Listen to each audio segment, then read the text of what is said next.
Hi, my name is Lisa Cambridge Mitchell, and I am a member of the Brilliant Minds Collective. We are a think tank made up of members from many sectors representing countries all over the world, focused on creating opportunities for engagement and economic advancement for Black people globally. Tonight's webinar is the final installment of our three-part webinar series, Generation Who, Tools to Connect with and Address the Challenges Facing Today's Black Teens and Young Adults. Part 3 is entitled Embracing Mental Health for the Benefit of Our Youth, Exploring the Stigma and Positive Coping. This is co-produced by Brilliant Minds and by Brilliant Minds Collective and Silence the Shame, and will be moderated by my dear friend, Shanti Das. So Shanti is an accomplished entertainment executive and veteran. She's a speaker, author, and philanthropist. Shanti worked in the entertainment business for over 25 years, and her music industry career, from intern to executive vice president, included positions at Capitol Records, LaFace Records, where we worked together, Columbia Records, Sony Urban Music, and Universal Motown, where she worked directly with some of music's top talent like Outkast, Usher, Prince, TLC, Toni Braxton, Erykah Badu, and many, many, many more.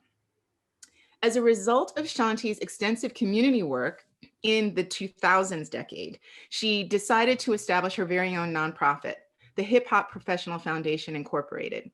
The foundation was rebranded under the name Silence the Shame, and the mental health movement has led the way since 2016. Shanti has suffered from depression and anxiety over the years, and she's also experienced loved ones affected with mental health disorders. Silence the Shame, Inc. has received global awareness and become a commonly used hashtag to normalize the conversations in America. Shanti's foundation curates community conversations, offers wellness training, creates content, and broadens awareness and education around mental health and wellness. In 2019, Silence the Shame was awarded one of 5 awards by the American Psychiatric Association Foundation for advancing minority mental health.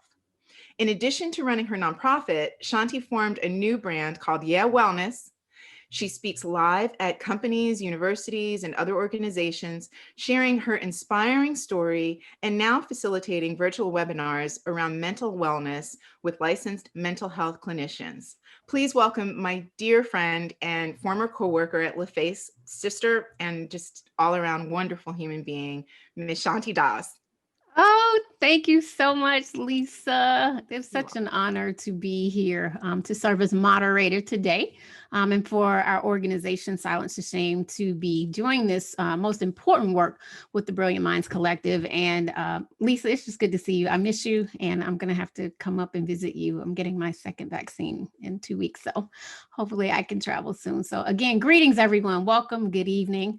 It's a little cloudy in Georgia, but I bring you sunshine and greetings as the sun begins to set wherever you may be. It is an absolute honor and privilege to share this virtual space. And again, welcome to part 3, Embracing Mental Health for the Benefit of Our Youth and Exploring the Stigma and Positive Coping. This topic is near and dear to me, and I'm sure so many of you on the call today.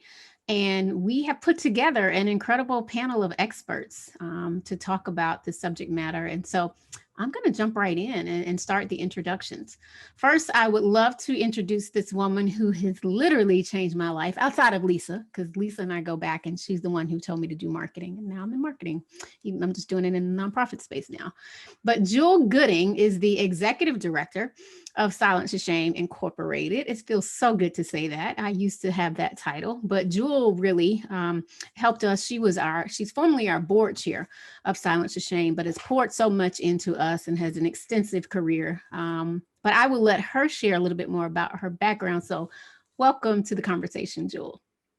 Absolutely. And thank you all for having me. I'm very welcome to be here and to learn with this group. Again, I am Jewel Gooding. I am so excited to be the Executive Director for Silence to Shame. I have about 20 years history in mental health. I practice as a clinician, got a little vicarious trauma, so I stopped practicing with that and went into policy. Did a lot of work in working with state government and some federal grants. My target group is really young youth and young adults, that 16 to 26 age group. You can pour so much into them and they can be so resistant, but also very open at the same time. So I love this group. Very excited to be with you all today and to really talk about some really good coping strategies to support our groups and to continue to spread this mental health awareness. Thank you so much, Jewel. And she's also, guys, a mother of 3 amazing young boys. So even more reason why it's important to have her share in this conversation, because she has just a lot of experience around our young Black teens. Next Absolutely. up, we have good friend, this brother came on board to support Silence to Shame, probably now for 3 years, I want to say, if not longer. But he is a licensed mental health professional, and we are so grateful to have him. Dr. Leroy Reese. He is the associate professor at Morehouse School of Medicine, Community Health and Preventative Medicine and Psychiatry. Welcome, my brother from another mother, Dr. Leroy Reese.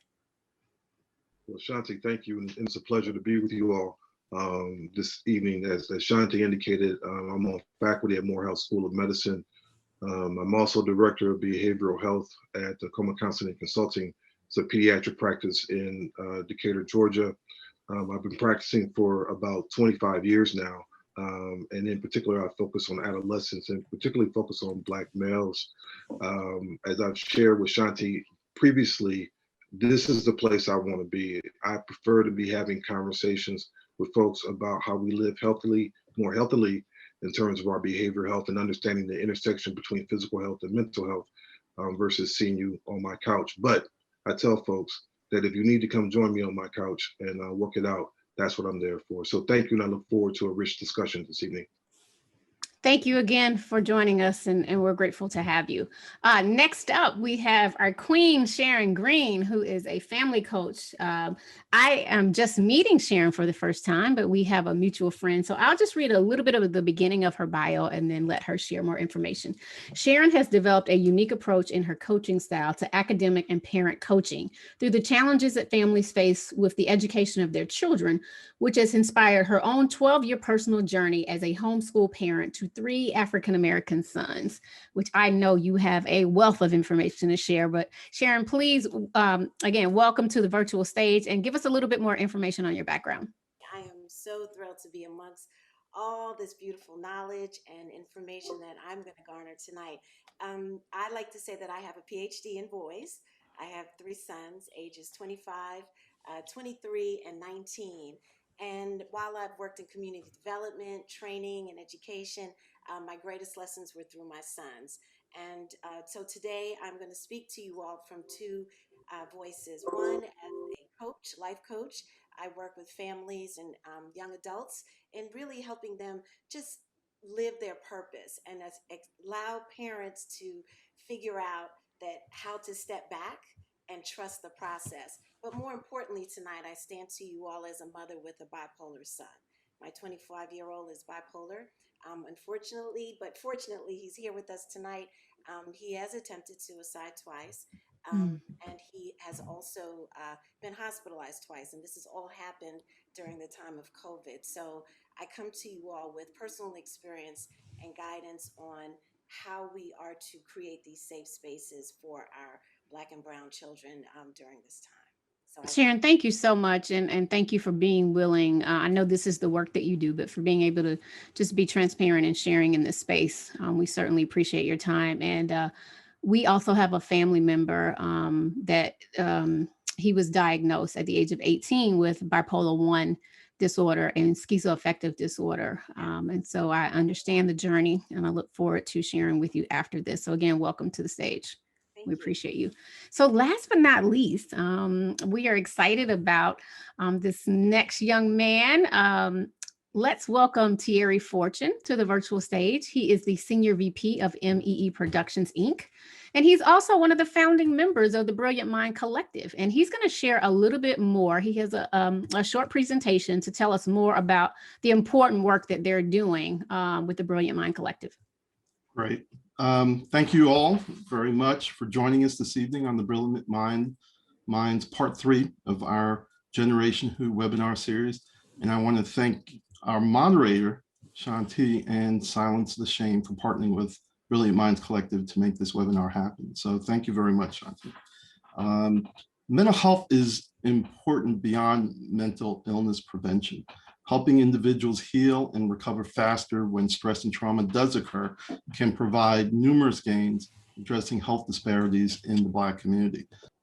So just to jump into the mental health experience, I've done a number of projects around violence prevention, dating violence, several campaigns, youth suicide prevention, one in DC, and we did one in the state of Ohio. One of the challenges, again, going back to a different way of looking at mental health, at least from my perspective, right, looking at the overall community and the impact of mental health. We're talking to young people around about suicide prevention, and they're going, a young lady once told me, she said, look, mister, we understand suicide prevention, but there are different ways to commit suicide.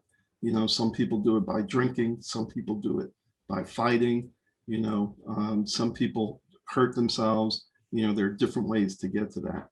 One of the things that I've learned is, our kids are smart. The things that they do and why they do it is, for them, it makes sense. We have to do a good job of helping them make better decisions and change their attitudes, right? One of the key takeaways, hopefully, from this, this workshop, and what I like to communicate is that primary prevention is critical, right? We have to get to a point where we're engaging young people overall through schools, through community-based organizations that that promote these protective factors, right? Promoting resiliency and protective factors are key. One of the things that I find really interesting about the whole idea of resiliency, and let me just kind of jump forward, is, when you look at Black people and where, as a community where we've been, and a lot of us over the last few weeks, or I should say the past year, have spent a lot of time look at where we are historically, right? Especially in terms of race and relationships with police and all that stuff. Black people overall as a community have been poor and have been dealing with racism a long time. One of the things that we did as an organization is we looked at, coming out of the very same communities, right, where you may have violence and a lot of poverty and a lot of these, issues where people fall down and seem to fail in the short run. But you have a lot of people who succeed despite all these challenges. Protective factors, help strengthen resiliency, right?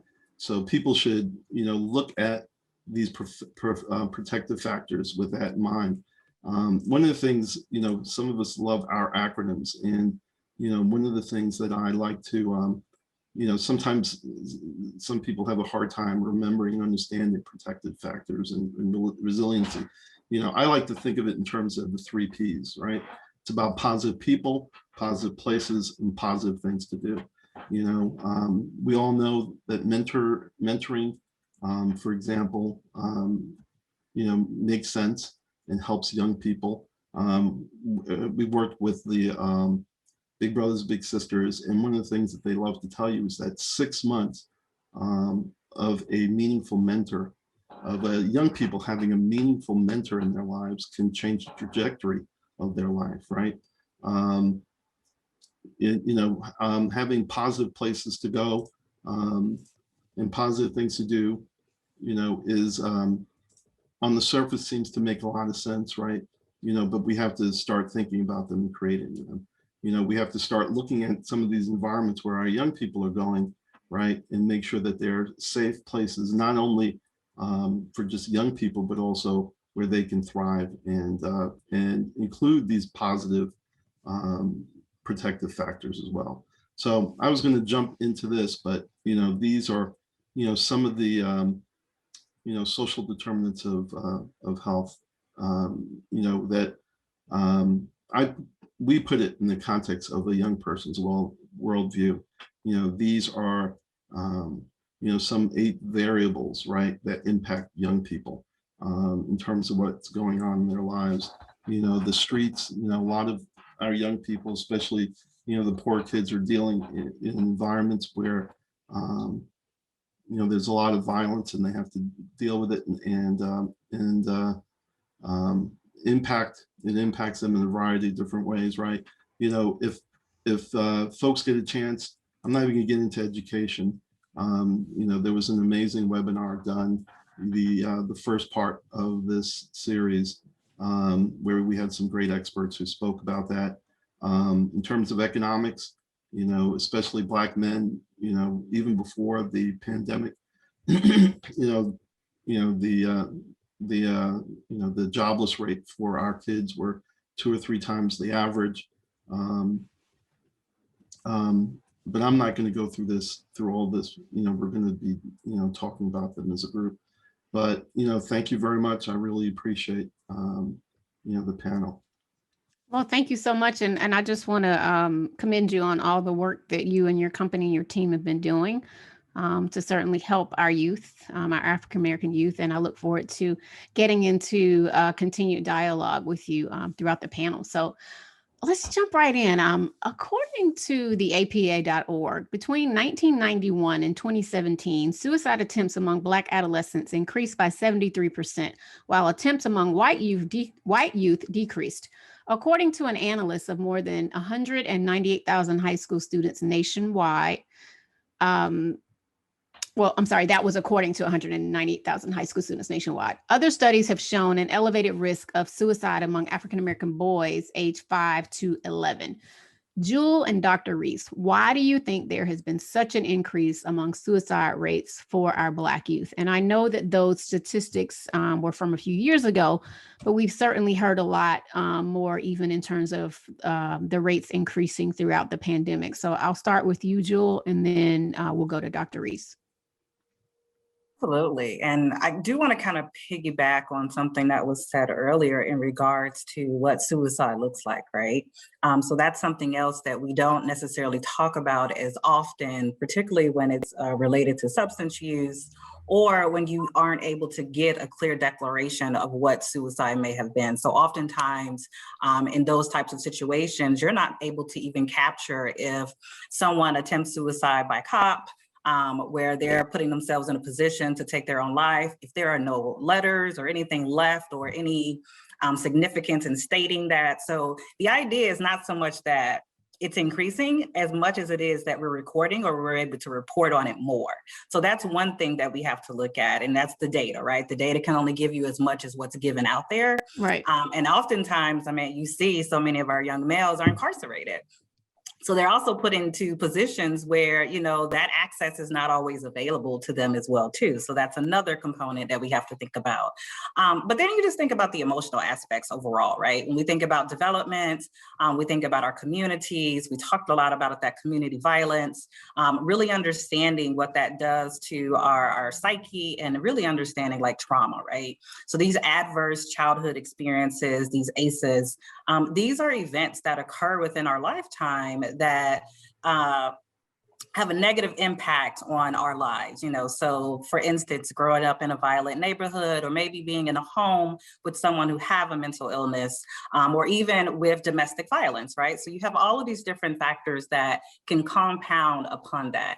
Most times you have where young boys now, or even young girls now, you have a higher completion rate among males than you would against females. So that's another thought we have to also think of, and seeing how all of that that connects, looking what our situation is, recognizing that it's an option.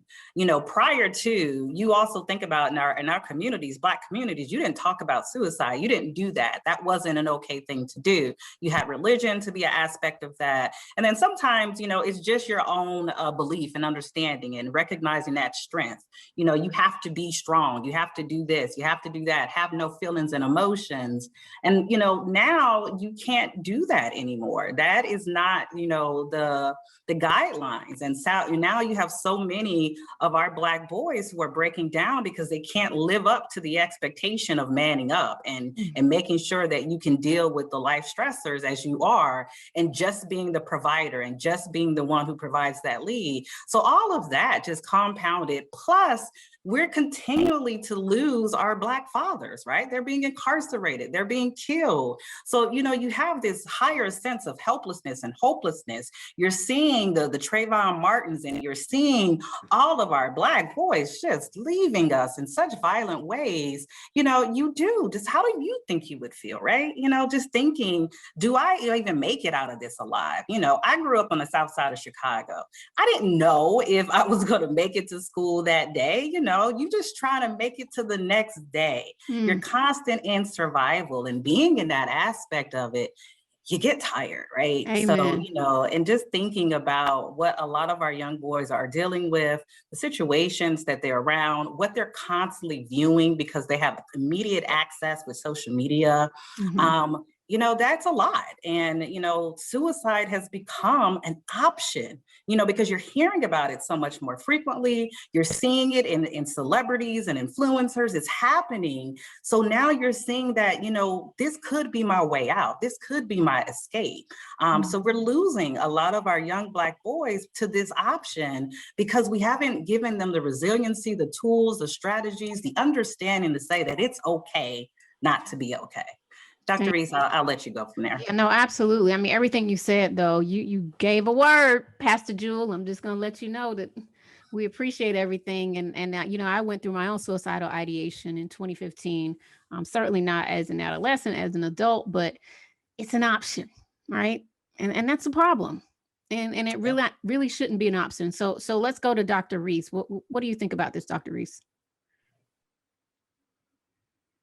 So I'm going to piggyback some of what Jules said, and I'm going to start with that we don't talk about suicide, and the fact that we don't talk about suicide, and that we're now paying attention more and more to the numbers. So the question is there really that significant increase that the data report, or are we now paying attention to how some of these young people are dying? I think point. that matters. The second is this with respect to our sons.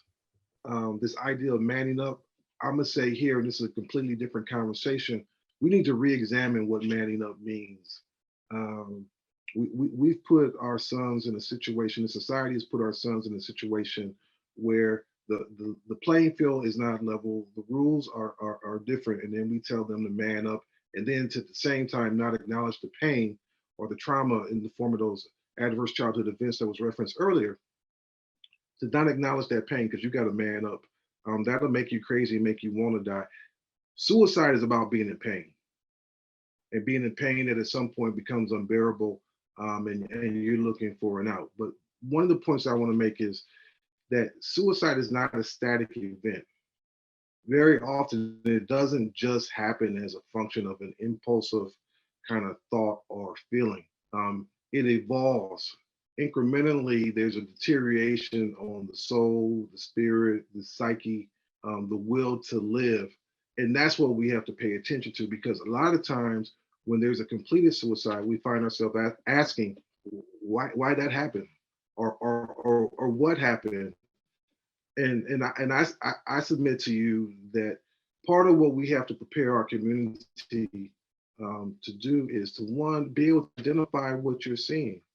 When you see kids who've experienced repeated traumatic events, that's not normal, folks. And we need to give them the permission to understand that it's not normal, that it's all right to feel what they feel. Like I think the sister said, it's okay not to be okay. So we have to identify what we see, and then we have to talk about what we see. The next thing is knowing how to access help. And so sometimes, like one of the things I find in my practice is that it's often other young people who know about somebody who's really struggling, contemplating suicide, and they don't know what to do with that information. We have to give them resources about, hey, let's give it to the adults. Let's equip. There's a thing called mental health first aid. Let's equip the adults with knowing how to help our kids so that they don't have to carry the responsibility and the burden for what's happening with their friends. So how do we access help? The more significant challenge sometimes to the help piece is that help has to be available. And so for those of you who are advocates or policymakers, et cetera, lean in on your local governments, your state governments, your federal governments about the availability of behavioral health services in low income Black and brown communities. Because part of the reason that people suffer in silence is that one, they may not ask for help, but sometimes when they ask for the help that they need, that help isn't available for them. Right now, and I know part of this is exacerbated by the pandemic,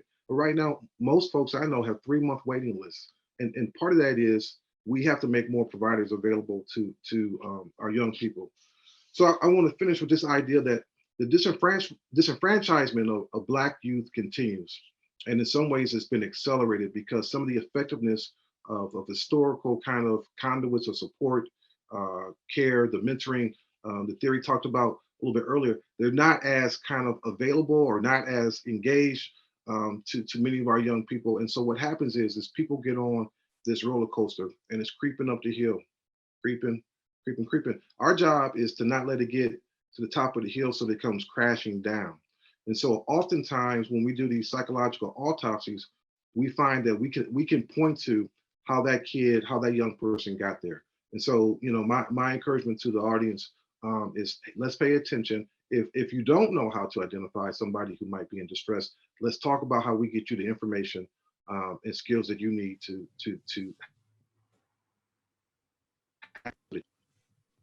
Absolutely. Thank you, Dr. Reese.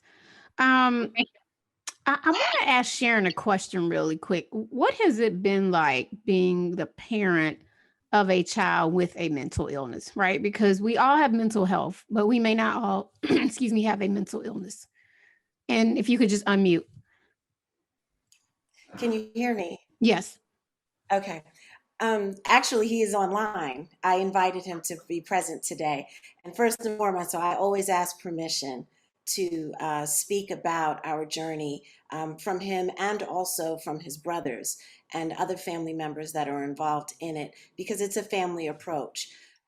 What we did, we noticed that there was behavior that was not abnormal, but curious for us at the time. And so when we realized that he was adapting behaviors and lifestyles, that we wanted to just check in with him. Eventually, at college, he was 16, which was socially and emotionally, he was not ready for the dynamics of that. While he was intellectually, he wasn't ready for that. And so it tipped. And Dr. Reese spoke to it.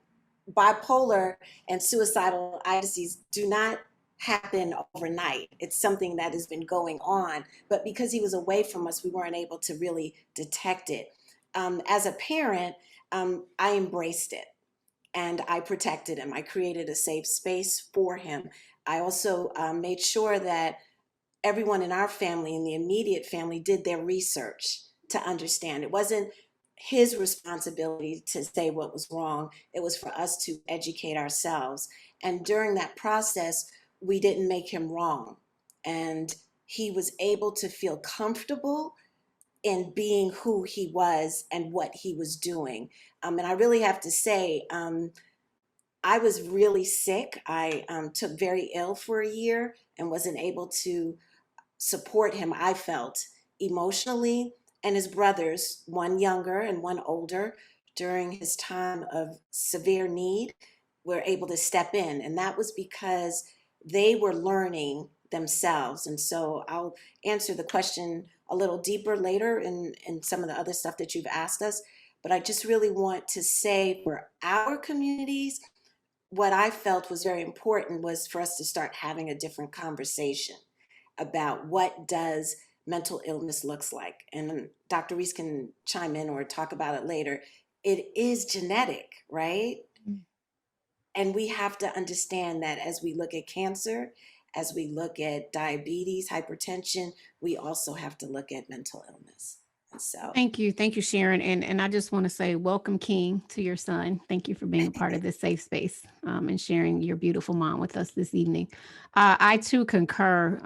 Thais said in the chat section that family support is critical. So when our family member first began suffering, a lot of our family members were not as supportive, not the immediate, but I just think it comes from just not knowing, right? The ignorance around not understanding mental health, not understanding mental illness. And one of the things that was really great when my family member, and I only, I don't say exactly who it is because my sister passed away 2 years ago. So I still honor her even with her not being here. It's really her story to tell. So I try to not talk too much about it, but I was there through a lot of it.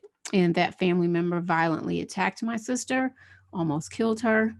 It was very traumatic for our family. And what I decided to do, one, I wanted to be there for her and support in any way, but I educated myself. NAMI, which is the National Alliance on Mental Illness, NAMI.org, which is probably one of the largest advocacy organizations around mental health in the United States. They offer this really wonderful family to family program. It's called Family to Family. So definitely look that up. It's so many other resources out there that we can get into later, but family support is critical. Thank you, and thank you for that, Sharon. I'd like to go next to Thierry. Let's go back to kind of what you talked about a little bit on your slides. I want to talk about the social determinants of health: genetics, behavior, environmental, physical influences, medical care, and social factors, and how they affect the mental well-being of our young Black children. You're on mute. If you could unmute yourself. Yes. Okay. First of all, let me just start off by saying research shows that the social determinants of health can be more important than healthcare or lifestyle choices influencing health. So what is, as you mentioned, some descriptions of social determinants of health, but overall, what the WHO defines it as the conditions in which people are born, grow, work, live, and age, and the wider set of forces and systems shaping the conditions of daily life. So these forces and systems can include economic policies and systems, development agendas, social norms, social policies, political systems. So if you think about, what our young people are dealing with, right? One of the things that I think is so important, and I think, some of the other panelists have touched on is, I think of it as the disappearing village, right? A lot of, communities where our young people live, there isn't that, safety net. You don't have a community where, the adults are engaging with young people, right?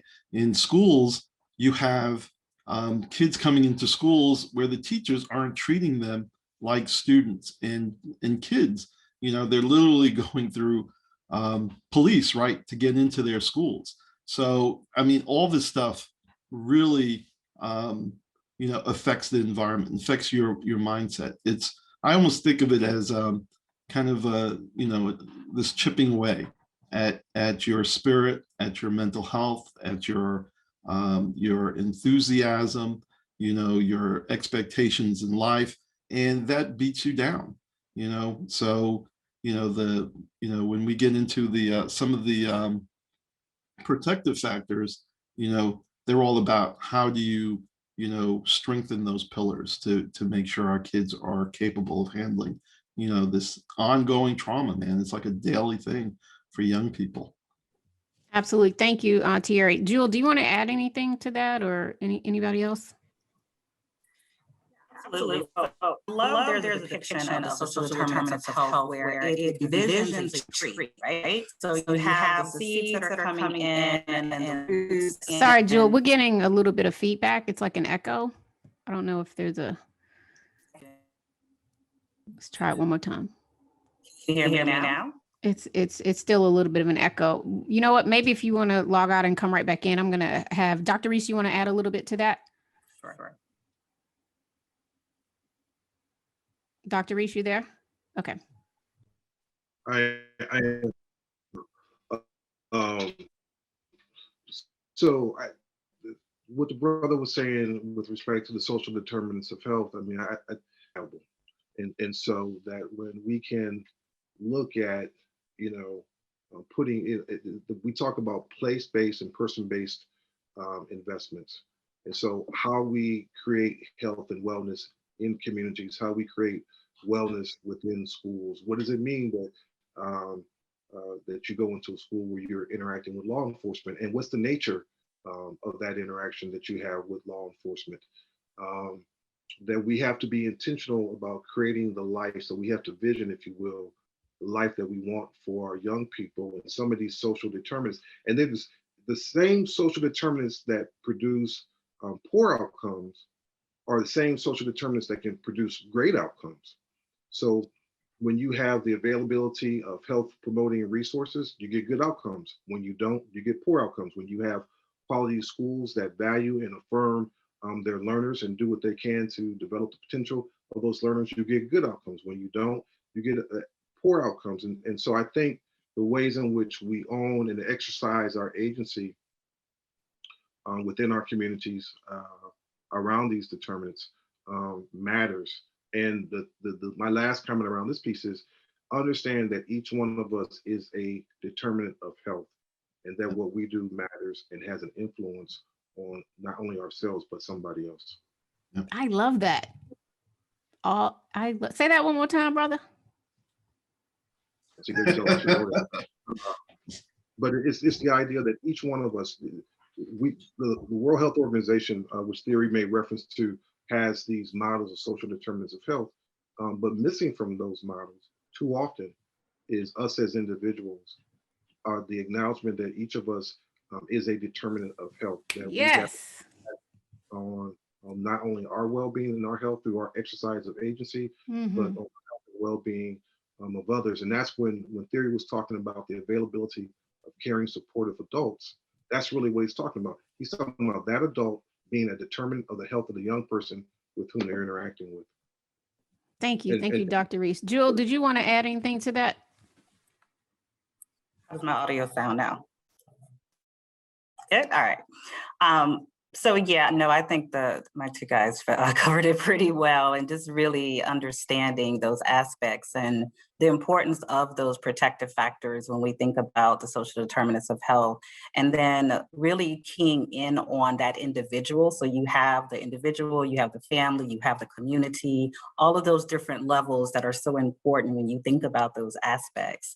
But where is that, that individual aspect, that 0 to 5, that core foundation, which we always seem to forget, is when our brains are developing the most. So really being more intentional about looking at maternal health and maternal mental health, and making sure that we can create greater families, and really taking that village approach that was talked about and really bringing that back into reality overall. I want to jump in from a Sure, go ahead. Absolutely. because oftentimes we have people in the community who don't understand that, right? They don't know what a factor is or a determinant is. They know, how am I going to be effective? And so as a life coach, what I speak to people is, where's the love language, right? Where's the purpose? And then they're like, huh? I was like, well, how is he or she showing up in the way that you can support that and advocate for them? So it's important, as we are in scholarship of this, is that how do we get to the classroom when the teacher doesn't know that that child has a particular disorder, and also the parent doesn't want to say that because they know the stigma around it. And so what is really critical for us is, as we look at this conversation, is that how do we translate it into what I call the tri-language, right? The academic, and also the practical part, where the therapists and the psychiatrists are all having those conversations. But how is the parent dealing with the shame of it, dealing with the stereotypical views of it? How are they all wanting to put this all together so that you are helping that one particular student or a group of children? And as we speak, I can't just speak for my son, I'm speaking for all sons that look like this, because I know that in the construct of going into the psychiatric ward or talking to a doctor or a police officer. Like, you know, they don't understand all of that. And so I'm just very passionate about how do we bring these tools to people who are in the crisis at the moment and know that they want to be able to help their children, but they don't know how to. And as we're talking about it from a scholarship perspective. So I just wanted to. No, thank you. And I do want to just make note to that too, is that like the conversations we're having now should never happen in a crisis situation, right? So it's always about what can we do to really support ourselves. And it is about learning about our mental health. It's about understanding how our thoughts and our feelings and our emotions and our behaviors are connected. It's also about understanding how we cope. What do coping skills look like? How is social emotional learning taking place in our school systems? How is it taught to our parents? Because, you know, these guys don't come out with an instruction manual. We got to figure this thing out. So it's like, how do we have that equipment in order to be effective? And most times we don't. You know, I am a parent of a child with a mental illness. You know, I have a son with ADHD, and that's a lot of work, you know, and I have a master's in mental health counseling. I have done therapy in home, but at the end of the day, when it's me and my child, it's a lot of work. It's a lot of engagement and redirection and behavior modification. But I learned that in school, right? And a lot of our families and our parents do not have that education and do not have that understanding. And oftentimes we get to a point where you just want people to get through the crisis, but just taking time to understand what you are, what you have, talking with your children. Let's stop trying to be that, let children be seen, not heard. Like, we have to communicate with our kids. We have to really engage them and talk to them about how they're feeling and really be able to be in an aspect where they feel more comfortable in talking about it. Because as parents, we can also overreact too, right? Mm-hmm. You know, so then that shuts a child out from wanting to express what's happening, from wanting to talk with us. And then when we're meeting with clinicians and with doctors and with teachers who are all telling us as a parent, apparently we're doing a pretty poor job because our child is not doing well in the school system. And I had to have a conversation when a 4-year-old, my 4-year-old, was kicked out of pre-K because they said that his behaviors could not be managed and he did not accept structure. And I'm like, I'm the most structured person in the world. So again, you're insulting me on so many different levels and not realizing that I have that same level of understanding, but yet you could still make me feel like I am less than as a parent. Mm-hmm. And I think that is so important for you to say that, Sharon. So I'm sorry, I'll get off my soapbox. No, thank you. All great dialogue. We got to educate, right? And that's why these types of conversations are so important. So again, you know, I want to thank Brilliant Minds Collective for partnering with Silence to Shame as we continue to normalize this conversation. So I do want to take some questions, right? Because it is a community conversation. So let's pull in some questions from the virtual chat. And if we could try to, panelists, maybe keep your answers to about 2 minutes because we have a lot coming in now. So I want to try to get to as many of these as we can. And then I have a few more for you all as well. So the next question I'd like to ask is, can someone, and I'm not sure who would feel comfortable taking this question, but share your opinion on the use of psych meds such as antipsychotics for our youth. Do you want to take that, Sharon? I can, or either one. Okay, yes, I will take it. I'm laughing because of who asked the question. So this is personal. This is not life coach. This is, you know, I have the full disclosure. I find that antidepressant psych drugs are very harmful to our body. And there's a lot of information that we do not have as Black and Brown people in our communities about what these drugs do, especially the side effects, which can be deathly. And so what I have been blessed with is a son who is a neuroscientist and knows about these things. And so he has educated me as well as talking to our psychiatrist about that. And so I am a proponent of utilizing mindfulness, diet, exercise, talk therapy and interacting with your psychiatrist on a very disciplined basis. And what I mean by that is oftentimes when you put young people in therapy or a meeting with their psychiatrist, the first 4 or 5 sessions are great, but then the real work starts, and then that's when they want to leave. And so we have to be very diligent about supporting them. I do find that use of these drugs can be added at benefit, but we have to do our research. Knowing that diabetes, hypertension, and even cancer and having epilepsy are some of the side effects that have taken place, and also suicidal tendencies have come about. So from a personal perspective, what I always say is to research, ask questions, and look at, if you can, there's a way that, and Dr. Reese, you can chime in on, where you take a saliva test. A lot of us don't know that you can take a test that will tell you how your body will metabolize various psychotic drugs, and so that you can kind of gauge on what can or can't happen and the probability of your particular body, because each of us are going to metabolize those drugs differently. Dr. Reese, I'm gonna throw it to you. Sure. I'll just make a couple of comments here. So one, psychotropic, I'm going to deal with psychotropic medications, and then I'm going to talk briefly about antipsychotic medications. Psychotropic medications are a tool, and they have the ability to create relief. It is true, we know less about how psychotropics work in young kids than we do in adolescents. And so the idea of doing your research, asking the questions that you should not walk out of the psychiatrist's office for psychiatric reasons or any health reasons that you don't understand exactly how that medication is supposed to work, potential side effects, both short and long, to your child's well-being. With the medication and without the medication. My typical approach around the use of medications is, it's kind of like the lifestyle modification argument. I want us to do everything that we can on our own in absence of medication. And if we need medication, that's when we should consider utilizing it.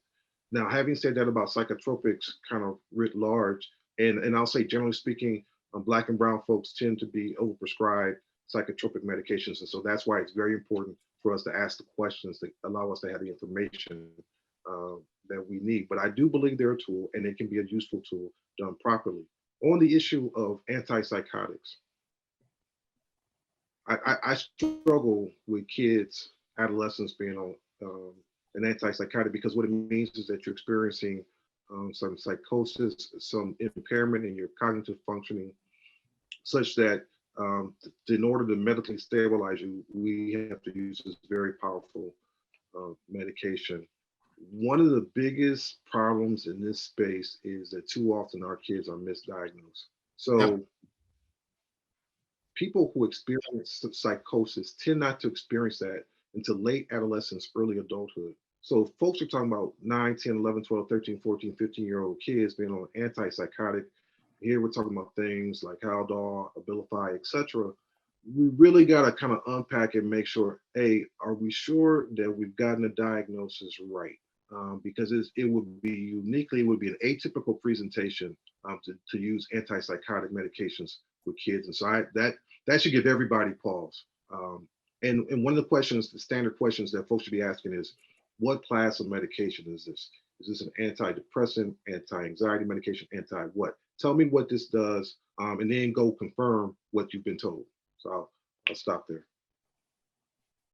Okay, thank you. I'm going to move on to the next question for the sake of time. And if anyone has, I don't know how many stats we have around this, but how does cannabis and hemp help or hinder the mental illness issue with our young people? And I will say from personal experience, we do believe that one of our family members was using, was it K12, which is like synthetic marijuana. I know it's not the pure form of it, but it definitely had an adverse effect on them. But I will let one of the experts jump in. Jewel, do you want to take that, or who feels comfortable talking about that or feel like they know enough about the space? Anybody? I think generally, I mean, I'm not going to say that I'm an expert on it whatsoever. I think the idea, though, the challenges is one, there is not enough research on it. So you don't have young people who are in studies, experimenting with marijuana to see what the actual impact is. There are too many factors when you know that someone is using marijuana to, whether it's a maladaptive coping skill or whatever that may look like, that there is no control. Like when you really think about, do I know what's going to happen to somebody, right? There is no way to research that in aspects of really understanding it for large groups of people, right? To really say that it's a valid study. So I think it's important to kind of think about that. That's why research is so important overall. And I'm not saying, again, that we should get a bunch of kids high so we can see what it does to them with a mental illness, but it is this aspects of looking at that. There are studies that are in pockets where you can see what that impact may look like, but it also depends on the type of mental illness, right? It may exasperate psychosis where it may do something very different with someone with anxiety. So there are different types of, diagnosis, and even with the same diagnosis, you have no idea what's going to happen in your body. You also have to make sure that the drug that you're taking is actually marijuana, right? So making sure that if it's a recreational piece of it, if you're getting off the street, it could be laced with who knows what, if it's not purely grown. So I think it's important to look at all of those different aspects to even understand whether or not what the impact is, whether it's negative or positive. I think case by case, you need to be very wary of it. There are, and kind of like what Ms. Sharon has talked about, so many other strategies that you can really support. That substance use, again, what it does, it alters your situation, right? It alters your reality. It delays those synapses in your brain. So you're not thinking at your optimal level. So you have to think about, what do drugs do to us overall? And how is that going to help us if we're having some issues with our cognitions? Thank you, Jewel. Next, I'd like to go to Thierry. This is a big issue, obviously, and just given what the climate that we're in right now as a country and in our culture. Systemic racism causes significant psychological distress for all people, but especially for our youth.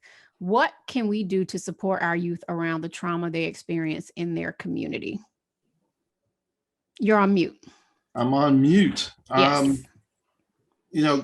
This goes back to the protective factors, right? And, one of the things, that we should be aware of is there is greater understanding and acceptance that, something's really messed up out here, right? So you have more and more, and you can Google it, there are more and more programs and organizations that are looking at trauma-informed approaches, right?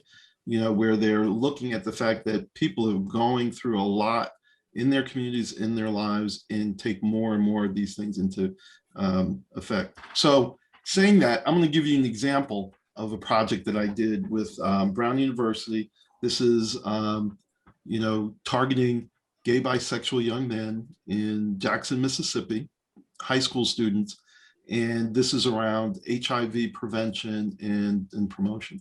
So on the surface, you would go, oh, they're pushing condoms and sexual behavior and all that. But what we did is we worked with them in terms of developing a series of videos that promoted self-esteem, promoted mentoring, okay? We had one video that was about, how do you identify and recruit a mentor, who can work with you, right? Developing a plan for your life. Once you write down the plan and you start thinking about the future, that changes, okay, your train of thought, and you have less of a impulsive thinking, short-term, immediate gratification. You start thinking about the future. What does it take to, our kids will talk about, oh, I want to be a lawyer, doctor, whatever, and they have no idea how to do it. And they have no one who can help them, right? So putting in place, starting to put together in place, these types of coping, that positive coping, where we empower young people to help themselves, and to identify help in cases where it may not be there. But going back to, one of the things Dr. Reese said, and, our, suicide prevention campaigns, a big part of it, a huge part of it, right, was empowering other young people. We gave them permission, because young people know when they're friends. And I know from personal experience, a kid who committed suicide, not one adult knew, but his friends knew he was thinking about suicide and called a friend right before he did it and said, I'm going to do it now. Family didn't know, no adult knew, but the kids knew, right? The kids know what's going on in each other's. How do we empower young people to be part of the solution, right? And it's not just about knowledge, right? It's about changing the culture, changing the attitude. The other thing that we have to do when we talk about our kids, right? You parents are amazing. You guys are, you're like superstars. But, we also have to think about, the majority of our kids, over 64% of our kids, and it's, are in single parent households, and predominantly women running those households, and it's even higher in lower income households, right? So, we got to take care of mom. If mom is stressed, mom is having a hard time, mom's not getting that support, right? It impacts young people. They're not getting that support. They're not getting, the help that they need. Mom is struggling day to day. She can't be there like you guys, right? They have that time to have that quality discussion, know what's going on in their lives, knowing, putting that time aside, right, to go to school. My God, I did a project around education, and these parents, these parents couldn't communicate with the school. You know what I mean? They could not go to school and talk. First of all, you have, well, anyway, I don't want to. I know everybody else has some great. No, it's okay. We appreciate it. Did anyone else want to add anything on systemic racism and how that affects our youth? Yeah, I think that the premise is that when our children are born, right, they're coming already out where we are in fear of who and where they're going to be. So that racial socialization, we used to say by teenage, we would have to talk with our Black boys. Now we have to have that talk literally almost out the womb. So they are at a deficit coming out the womb. And that is a problem for us as Black and brown parents and for the children, because it's now a fear-based love. And so there's several challenges that our children face by being born in America, right? And we have to acknowledge that. That is a reality each and every day that we all have. It used to be, oh, I'm afraid when you start driving, but now it's when you are just playing on the playground. And how do you normalize that into our children's lives when all they want to do is play, right? All they want to do is to be able to touch and feel, right?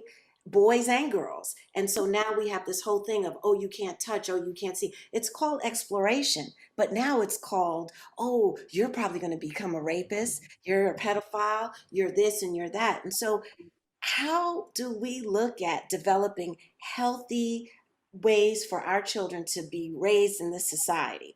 The first and foremost thing is knowing our history. Pre-civil rights. Understanding the power of who we are as kings and queens of this nation. And it's really just that, how the esteem of who we become, because they're going into the classrooms at kindergarten knowing that they're not liked.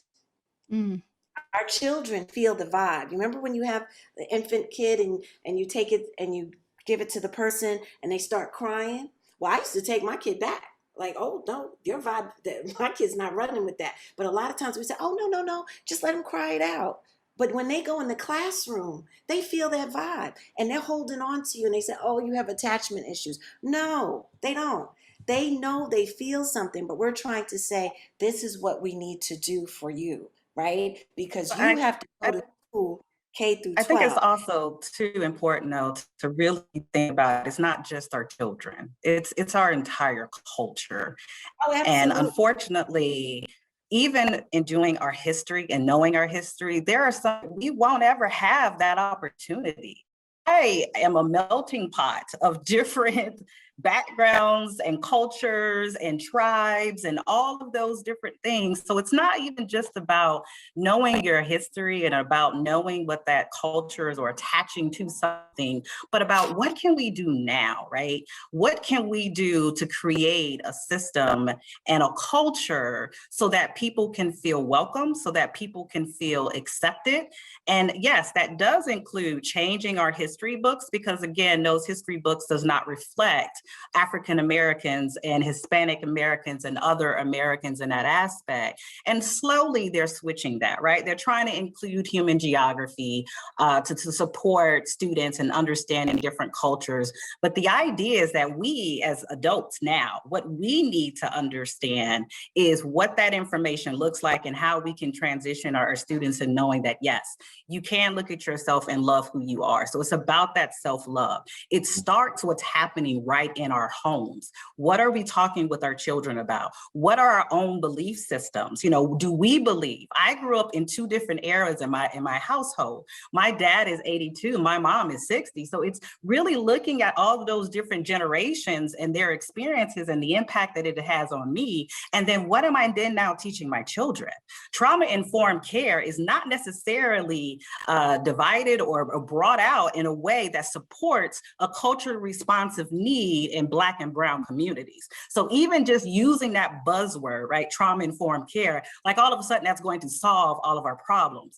We are talking about deep, historical, intergenerational trauma that it is going to be difficult to break that cycle, and even understanding the structural racism when people have no idea that it's actually even existing. We are still telling people that racism is alive. So honestly, it's a whole lot that is going to happen before we can get to this point and understand what we can do for our young people. But for the most part, we can start with the immediate opportunity of looking at ourselves and giving ourselves the pleasure and understanding to say that you are welcome, you are here, you are valued as a human. You know, whether we're kings or queens, and I love that genre, but all of us can't be kings and queens. That's not how that system works, right? Some of us are duchesses and dukes and all that other aspect of it. You know, royalty is great, but just knowing your value, you don't need an attachment or a label. No, you are valued because you are here. And that is what we have to start instilling in all of our people, and recognizing that we are all human. Wherever we stand, whatever our socioeconomic status is, whatever, at the end of the day, none of us are going to make it out of this alive. We all going out. So at the end of the day, let's learn social acceptance. Let's learn that responsibility of caring for others and compassion, and letting our people know that we belong here and we can fight as long as we are here. Sorry, soapbox again, guys. That's okay. I want to give Sharon a chance to finish her thought, and then we're just a little housekeeping. We're coming to the 20-minute mark. This has been an incredible conversation, and certainly something that we can't just do in one session. And if you're liking what you're hearing, please post on social media using the hashtag Silence to Shame, because again, this is what we're trying to do, is to silence the shame in our community. So sorry, Sharon, if you could just take us back home with the thought, and then I'm going to go to another question. Well, when we look at how and who we are as a people, it's not even defining, it's not a literal king and queen, it's understanding who we are and how we be in this world. And I think that when children understand their history and it's taught and told by them, these are not our institutions. So we don't have to go in and fight for their telling us who we are. We get it from our communities at whole. And that's also part of understanding the trauma from the Middle Passage of where we and who we are, right? And so once we get that understood in any form, and what I'm so happy about is our generation that we see right now. They're marching their own way. And so it's important for us to not lead them, but to support them. And to make sure that as they are saying no, while we don't understand how and why they're saying no, and why they're saying yes to things, that we are just there as the understanders, as the elders, to protect them in this journey. And so I don't send, my sons went to the elite schools of the world, right? But I told them that wasn't their coffee, that wasn't their Kool-Aid, because they got it from home. And I don't mean only their direct home, they got it from their community of home. And it was very diverse thoughts and understandings from everybody. We all didn't think alike because we are not a monolithic people, but we all love each other, right? And so once we have a love and understanding of self, it doesn't prevent us from having bipolar, but it helps us wanting to say, oh, he is bipolar. Let's all get together. Oh, he's schizophrenic. Okay, let's go. Oh, she is transgender. Okay, as opposed to not knowing self, then we are afraid. Thank you, Sharon. Okay, we got a lot of questions coming in, so I'm just going to direct each question to one panelist so we can try to get through some of these. How can we as parents speak to our children in this day and time, especially if we are not speaking their language? More importantly, young people do not know who they are, and some parents are in the same situation. How does this collective mind fix? How does this collective mind fix this in this day and time? I'll give that to you, Dr. Reese. Sure.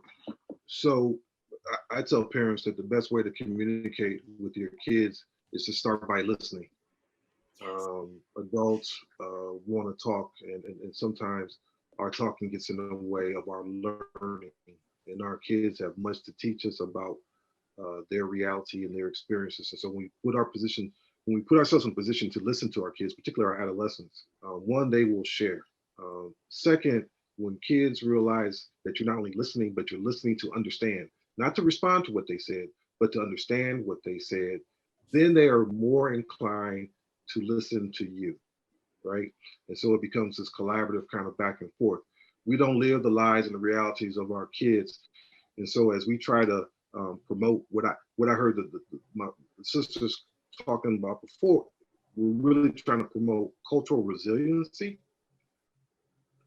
One of the ways that you get to cultural resiliency in terms of how you support our kids in their responses to adversity and challenge is by listening to them tell their stories of adversity and challenge, understanding those stories, and then sharing with them skills, approaches, etc. That might be helpful to them. It strengthens the relationship. And when a kid knows that he has or she has their parents to rely on, they feel like they can do anything. And that begins with how we socialize our young people. Thank you, Dr. Reese. This next question is going back to antipsychotics. I've heard that many of those medications are unpredictable with puberty. Is that true? Show of hand, anybody want to take that one that would actually know or have some information to add to that? Dr. Reese? Sure, and I'll be really brief here. We know more about psychotropic medications in adolescence than we do about psychotropic medications in childhood. So while we're still learning, you can have more confidence about what we know and what we say. You got to pay attention to the black box labels in terms of some medications representing unique risk, but we know more about them in adolescence than we do in childhood. But again, what we know about them relative to what we know about those medications as an adult is really nothing compared. So we have a lot to learn. Thank you, Dr. Reese. And I just want to, again, go back and honor, we're getting a lot of great feedback in the chat about Jewel and Sharon. You know, obviously, look, no two people are alike. We're not going to be able to do things in the same way. I think both of what they said is incredibly true, you know, and it's based on how you decide to parent your child. But the important thing is having the knowledge, right? Knowing what Sharon said, knowing what Jewel said, knowing what Dr. Reese said, knowing what Thierry said. And, you know, we got to pull, right, from these different bases of knowledge and influences, right? Because that's the same way that we look at our leaders. We may not emulate Michelle Obama or the exact same way or do things exactly that Oprah does, but we admire a lot of the things that they do. So I think as we think about our Black and brown children, let's pull resources, let's pull energy, let's pull the facts, right? Because facts are facts. I'm not talking facts and data. Let's pull the facts. And then as a collective, let's see what works in our home. So we have some incredible dialogue going on here. I am just, again, so grateful to Brilliant Minds Collective for partnering with Silence to Shame. We're going to get into a few more questions that I have. Terry, how important is it that schools adopt better plans or curriculum around mental wellness for our youth? And then Jewel, I'd like for you to just speak on that briefly as well. You're still muted. Sorry. To be honest with you, schools aren't the place. And I don't know how realistic it is to believe that they're going to implement, these dramatically different approaches to teaching right now. They're barely teaching our kids, right? They're not even doing a good job in that respect, in treating kids with respect and treating their parents with respect. So to expect that, is not realistic. What we have to do is we have to start changing attitudes and beliefs in our communities around mental wellness, right? We have to change the culture. In the Black community, it's not part of our culture. I mean, let's be honest. I was talking to Taish yesterday, and the first thing she mentioned was, and I've heard this so many times, someone with a problem, they pray it away. That's our culture. You go pray it away. As a Black man, you don't show weakness. Go talk to someone about my problems, about not being strong, not being capable. It's just not part of our culture. We have to start, we have to start changing attitudes, belief, and trust around these issues. One of the challenges, right, barriers, is a lot of people in our community don't trust health, organizations. So, if we had the, Dr. Reese's and Sharon's of the world who were Black and engaged in helping people get to where they need to, those faces out there, it'd be great. But most of the people who are out there, right, well-intentioned, but they have to work really hard to get that trust. So, the stigma plays a huge role in that. Thank you. Jewel? Well, I think it's important to recognize what our schools are for. Our schools are to teach our kids, about the academic needs in order to identify their workload, right? What their career is going to be. So the idea is that, should they have the skills and understanding and working with children? Absolutely. And I know some great teachers, right? They're really good at providing the skills and the curriculum. But mental health, again, it's not what we're taught. We're taught physical health. So the idea now that we have this whole nother expectations for teachers to follow suit, and working and training with a lot of school teachers, they want to do more, but there's this mandate, right, that they have to adhere to. And everybody knows about productivity, right? You have to do something so you can get your paycheck. And that's literally what ends up happening. It's not because they are driven to do that. It's just that's the only mandate they have in place. So I think we have a full structural system that, yes, we do need to change the way that we are interacting, which they're starting to do. They have positive behavior intervention supports, PBIS. These are schools that are developing different indicators as it relates to that whole health of a child. And they're working on developing ways to engage them. And again, the pandemic's thrown everything off. But the idea is that, there are many places that are already putting these interventions in place. There is school-based mental health services that are available. There are health services that are school health services that are in there. So there are opportunities that are there. We just have to get it on a larger scale and really start helping our families and our communities understand mental health as a whole, so that we have better screenings in place, universal screenings. We have a way to really look for our youth where they are and engaging them the way that they need to be. Thank you. Thank you. So I'm going to try to get through a couple more questions. We have about 9 minutes left. I wish we had more time. Let's talk about the effects of social media. I know this is probably a different panel in and of itself. Sharon or Dr. Reese, do you want to take that? I'll talk about it from a personal perspective. Okay. I really was against social media. I thought that it was like a voyeur, especially for young adults who were in high school and college, of how it was setting the tone of when they were going to get jobs, right? How they would look, because we do know that HR. And so as a parent and auntie and friend and coach, how you show up, right? What is that image that you're presenting on there? And there were things that I thought that were very inappropriate, language, presentations from male and female, all of that. And then this happened. My son attempted. Mm. And social media, Facebook, I didn't know what was going on. Friends were DMing me. His friends were DMing me. I was getting all of these contacts, and I was like, wow, okay, this is interesting. And what I realized is that I was being mom and I was being the 50-something-year-old woman versus understanding the tool of what it could do. And so I started to rethink my pattern, my thoughts of what was the effectiveness of social media. While I didn't understand it, I now became a student. And I've seen, not only through personal experiences, but I've also seen that it is a tool that can be used excellently, right? So there's the good and then there's the bad. And so as a parent, I was so thankful for that opportunity. And I now encourage parents to use it as a tool for communication with compassion and learning and understanding. Thank you for that, Sharon.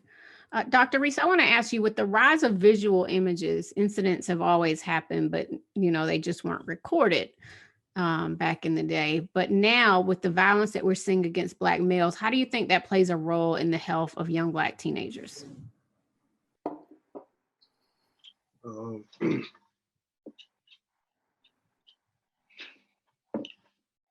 So that's a provocative question. Our kids are watching public assassinations of people who look like them. And then we ask them to have hope for their future. Why would they? And they watch these public assassinations, and then they watch the people who engage that. So whether you're talking about Chauvin in Minneapolis, or the man who put 15 rounds in the brother in South Carolina, or the cop who shot the young brother in Chicago, et cetera, et cetera, et cetera, they see these people not get held accountable for what they do. Now, and that is the public assassinations that have come at the hands of law enforcement, but that sometimes that's also the violence that sometimes shows up on social media. And so the net effect of that can't be positive. It's not positive for young people. It's not positive for adults. What we put in our minds, what we see, what we hear matters. And so, this is the place where I tell folks, like around the brother Floyd's murder, you shouldn't be letting your kids watch that.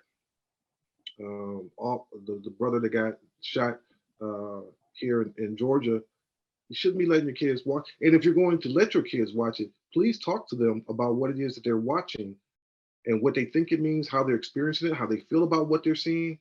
I mean, to your point, Shanti, these things happen, and increasingly they're happening in very public ways. I think that since we can't control that they're happening, we can't really control their dissemination. What we can do is create opportunities in our community, our youth serving organizations, or in our homes to talk about these things. So, because what I worry about is that folks think that this is normal, that this is what happens to Black bodies and brown bodies. Mm-hmm. That is the thing that is scariest to me about that. We have to, we talk about defining a reality that affirms and validates us. Mm-hmm. When so much of what they see in the images in the media violates us physically, violates us psychologically, violates us culturally, and we have to actively combat that. Thank you. Thank you. So we're coming up. We really only have 4 minutes left. I'm going to try to squeeze in one last question, and then you guys can go around and let everybody know how they can stay connected to you and your organizations. What are some good coping skills for our youth? And I'll start with you, Jewel.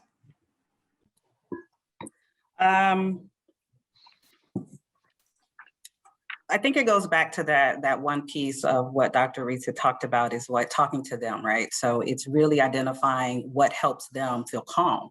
It's allowing them what allows them to come back from wherever it is they may be from, right? It's allowing them to get out of their heads. So that's one of the biggest aspects of, when we have anxiety, we're predicting the future, we have depression, we're looking at the past. Like there's so many different aspects where you're starting to be inside your head, you're starting to overthink who you are. So the idea is to practice that mindfulness, right?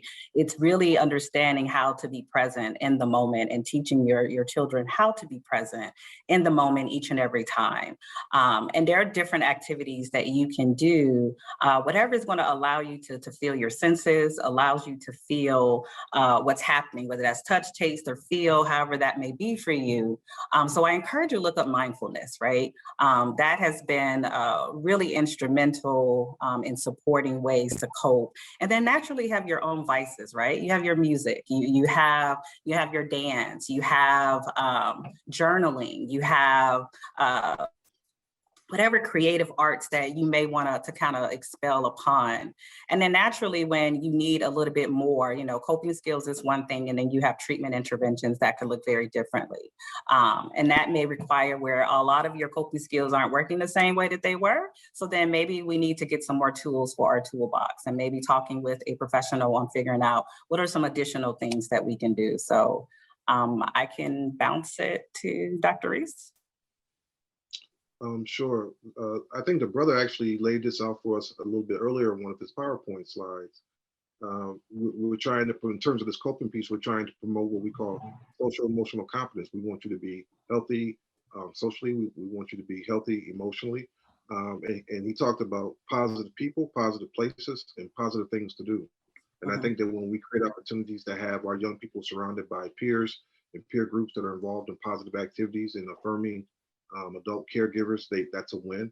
When we have places that invest in them and care about them and support who they are and in their interests, that's a win.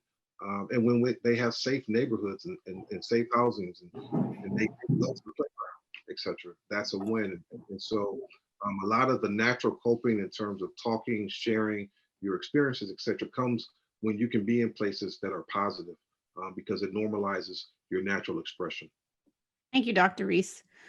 All right, so the panel, sadly, must come to an end, but I want to make sure that you all are able to stay connected to this incredible circle of information and knowledge. So Sharon, can you tell us how we can stay connected to you and all the great work that you do?